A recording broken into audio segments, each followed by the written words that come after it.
pessoal, vamos continuar a estudar acerca de controle de constitucionalidade? Terminamos o nosso encontro anterior falando sobre o conceito do professor Gilmar acerca do controle de constitucionalidade, ou seja, nós temos a verificação de uma norma infraconstitucional se essa norma está em desacordo com a Constituição. Se essa norma estiver em desacordo, ela é declarada inconstitucional. Essa declaração de inconstitucionalidade, ela também é chamada de vício de inconstitucionalidade. Então, a norma precisa ser verificada acerca da sua adequação. Agora, a pergunta que se segue é: quais os requisitos para que uma norma seja passível de controle de constitucionalidade? São 3 requisitos que a norma tem que observar. Essa norma ela tem que ser generalista, ela tem que ser abstrata e ela tem que ser impessoal. Então vamos lá? Generalista, abstrata e impessoal. Ou seja, é uma norma que atinge o coletivo.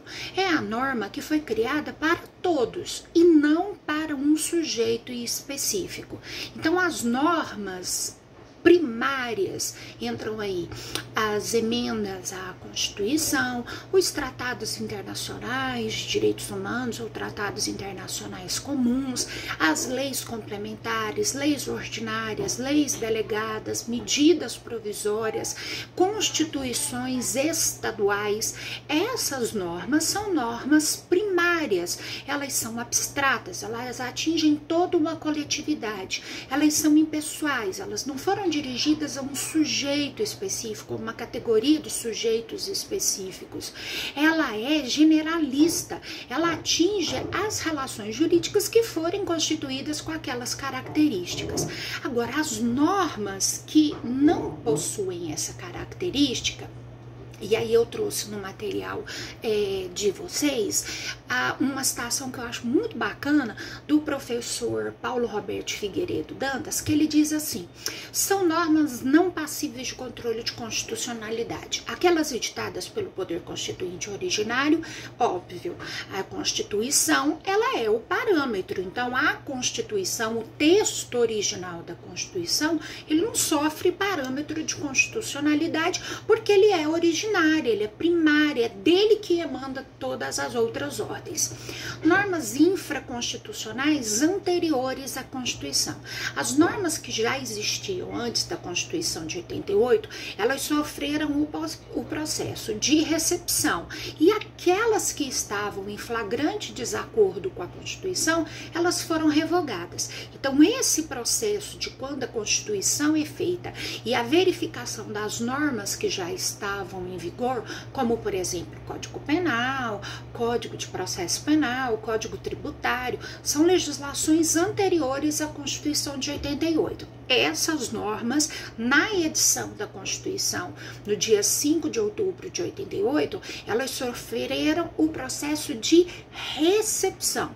E aquelas normas que estavam em desacordo com o novo texto constitucional, com a nova ordem, sofreram o processo de revogação.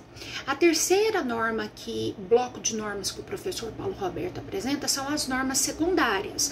As normas secundárias, por exemplo, os decretos regulamentares, as resoluções, portarias, ofícios, são normas inferiores, são normas secundárias, elas derivam de uma lei, elas não derivam da Constituição Federal. Então perceba, as leis, elas vêm regulamentar o texto constitucional. O decreto regulamentar, ele vem regulamentar a lei.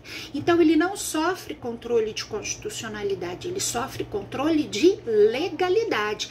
Essa lei que é primária, ela pode ser passível de controle de constitucionalidade.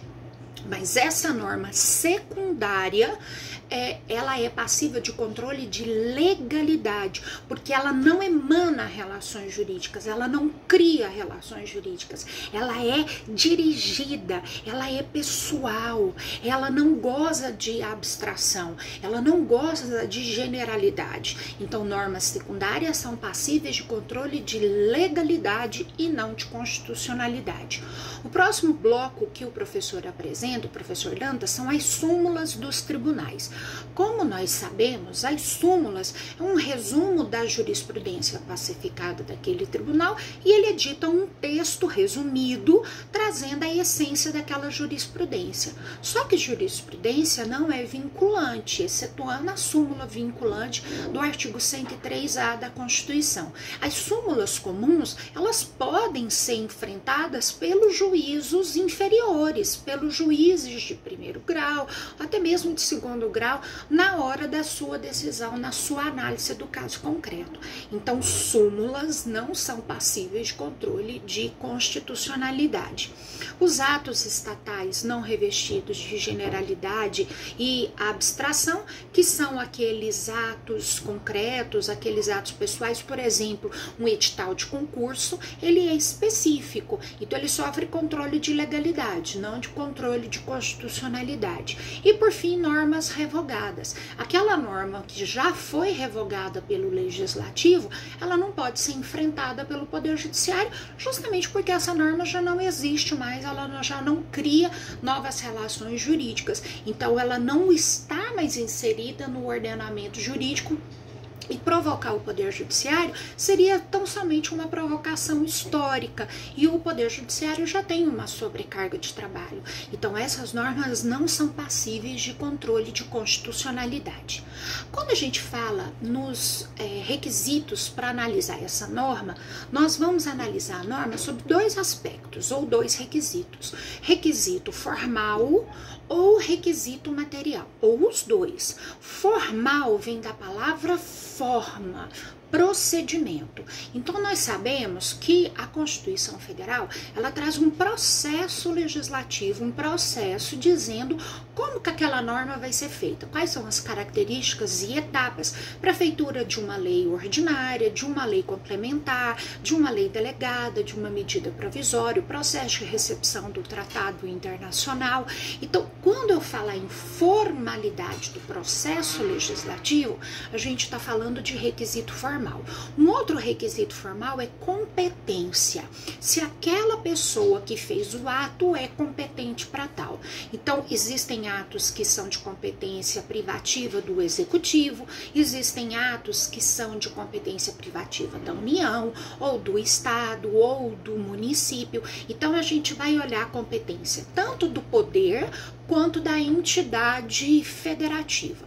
Então, requisito ou vício formal diz respeito a esses dois aspectos: processo legislativo e competência de quem emanou aquele ato.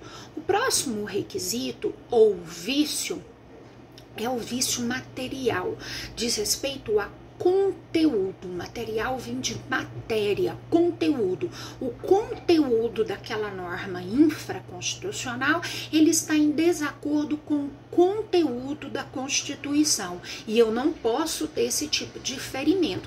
E isso não diz respeito somente às cláusulas pétreas.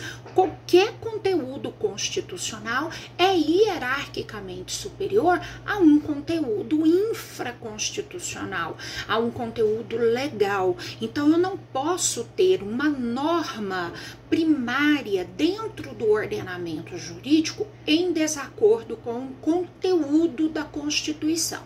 Então, quando eu falar em requisito formal, nós vamos nos lembrar desses dois aspectos de formalidade: processo legislativo e competência, se aquele que fez o ato é competente para tal.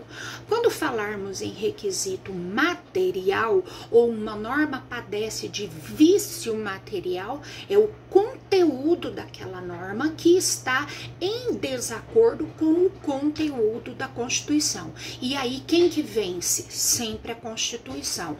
Quem prevalece é a Constituição Federal. Ok? Daqui a pouco a gente continua com mais teoria do controle de constitucionalidade.